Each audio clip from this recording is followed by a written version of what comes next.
Louvado seja nosso Senhor Jesus Cristo, para sempre seja louvado. A meditação da palavra de hoje está no Evangelho de São Mateus, capítulo 16, de versículo 13 ao 23. Chegando ao território de Cesareia de Filipe, Jesus perguntou a seus discípulos: no dizer do povo, quem é o Filho do Homem?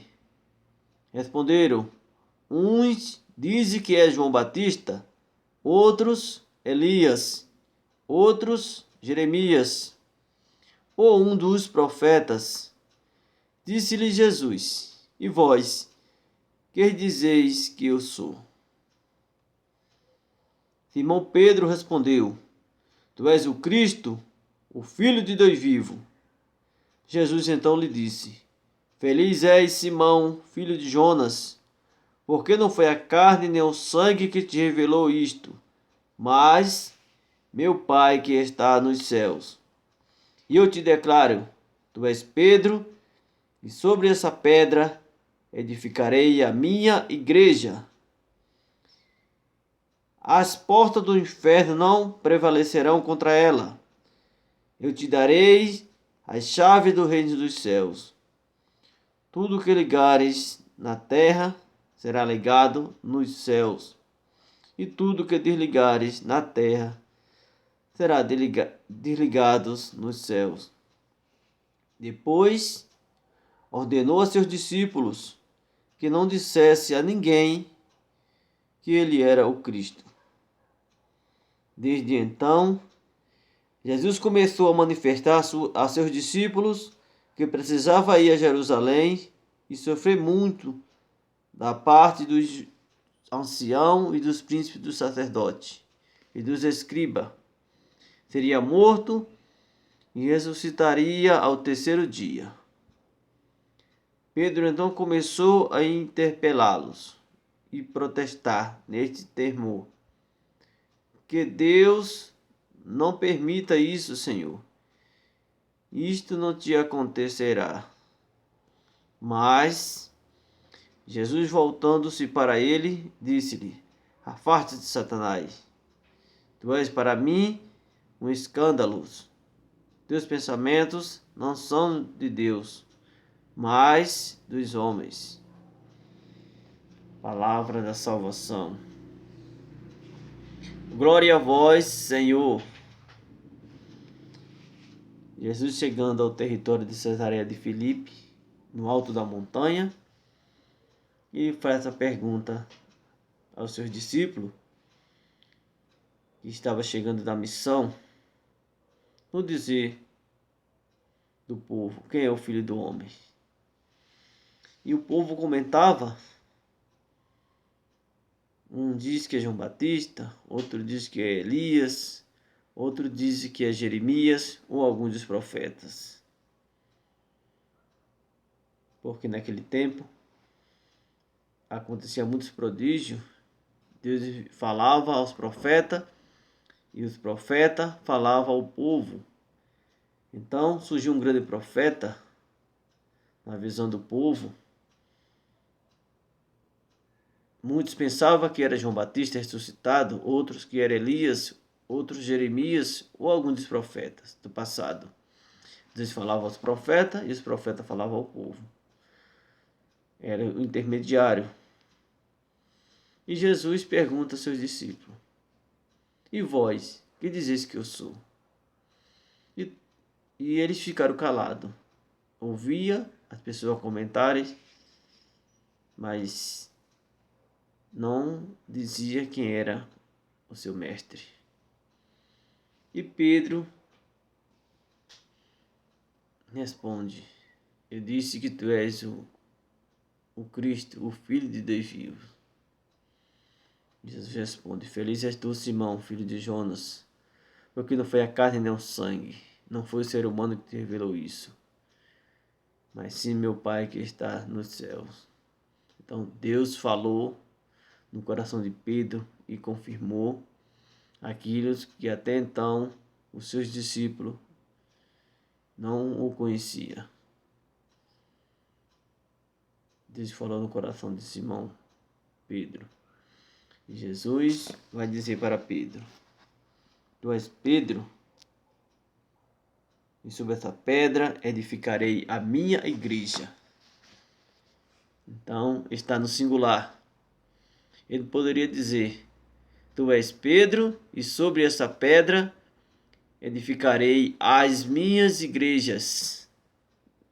Mas ele não fala no plural, e sim no singular.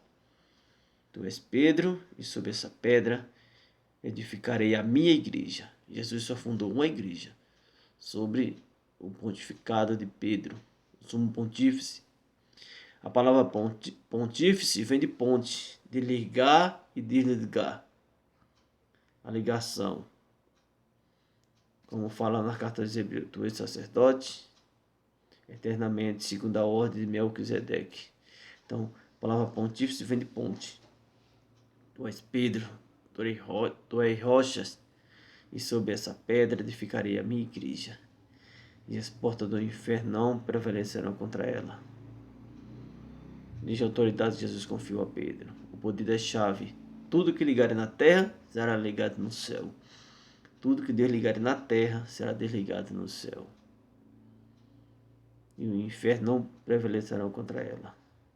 O inferno jamais vai ter força sobre a igreja. A igreja sempre vai viver um deserto. Sempre vai viver um êxodo. Quem escolher por Cristo vai ter que renunciar a si mesmo. Vai ter que renunciar ao mundo do pecado, o mundo das drogas, o mundo da prostituição, do egoísmo. A igreja sempre vai estar no deserto. E Jesus confiou a sua igreja a Pedro. Jesus é a pedra angular, mas Pedro também é a rocha. Jesus confiou a ele essa hierarquia da igreja católica. A igreja é una, a igreja de Cristo é una, santa, católica e apostólica. Jesus confiou a Pedro, primeiro Papa. E essa hierarquia vem de Pedro até Francisco, 266 papas. A igreja que tem o sumo pontífice, o Papa, tem a sucessão apostólica, que são os bispos, tem uma liturgia, tem uma unidade, tem essa hierarquia, que é o Papa, os bispos, os presbíteros, os diáconos. Então, essa é a igreja edificada por Cristo. Porque Jesus Cristo é católico. Ele quem fundou a igreja católica e confiou a Pedro. Então, Jesus, nesses 3 anos de missão, ele vai preparando. Como se ele preparasse uma encarnação. Preparou toda a encarnação. E no dia de Pentecostes, o derramamento do Espírito Santo sobre os apóstolos, que nasce a igreja, realmente edificada com o Espírito Santo. Por isso que Jesus fala, não saia de Jerusalém, até que seja revestido do alto. E no dia de Pentecostes, é como se Jesus preparasse toda a encarnação e abrisse a torneira e a água passasse. E aí, naquele discurso de São Pedro, ele vai batizar mais de 3 mil pessoas no discurso só. Essa é a igreja católica, edificada por Cristo, que tem o poder de ligar e desligar, é o poder da chave. Que Jesus confia ao sumo pontífice, a Pedro, primeiro Papa. E depois Jesus vem dizer que não diga a ninguém que ele é o Cristo, mas que ele deveria ir a Jerusalém, e lá seria perseguido pelos anciãos, pelos sacerdotes, pelos escribas, seria morto e ressuscitaria ao 3º dia. Então Pedro chama Jesus à parte e diz que isso nunca tinha acontecido, que Deus não permita que isso venha acontecer. E Jesus pega Pedro de volta, entra para o meio da comunidade e diz: Afasta de mim, Satanás. Teus pensamentos são pensamentos de homem, não de Deus. Em outra tradução, passa para trás. Primeiramente, o dono dessa missão sou eu. Se nós observamos, quando Jesus nasceu, a vontade de Satanás era matar Jesus. Ele não conseguiu. Deus protegeu o menino e ele não foi morto por Satanás. Quando Jesus recebeu o batismo no Jordão e ele foi para o deserto, a vontade do demônio era que Jesus pecasse. Então Jesus jejuou 40 dias e 40 noites e o demônio o perseguiu. Não conseguiu. Então Jesus ia a Jerusalém para ser morto, ele ia nos libertar do poder das trevas e da condenação. Então jamais Satanás queria que Jesus Cristo morresse. Por isso que ele fala na boca de Pedro que isso nunca tinha acontecido, que Deus não permite. Jesus, conhecendo a malícia do demônio, repreende a Pedro: afaste-se de mim, Satanás. Tu és para mim uma pedra de tropeço. Essa missão é minha e vou terminar. E Pedro já era papa, já tinha confiado nele o poder da igreja, a hierarquia da igreja sobre Pedro.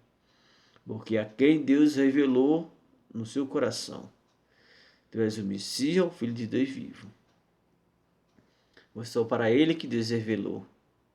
Não revelou para os outros 11, que estava muito feliz, voltando da missão, e vendo aquela multidão dizer que Jesus Cristo era Elias ressuscitado, era João Batista, era Jeremias ou algum dos profetas.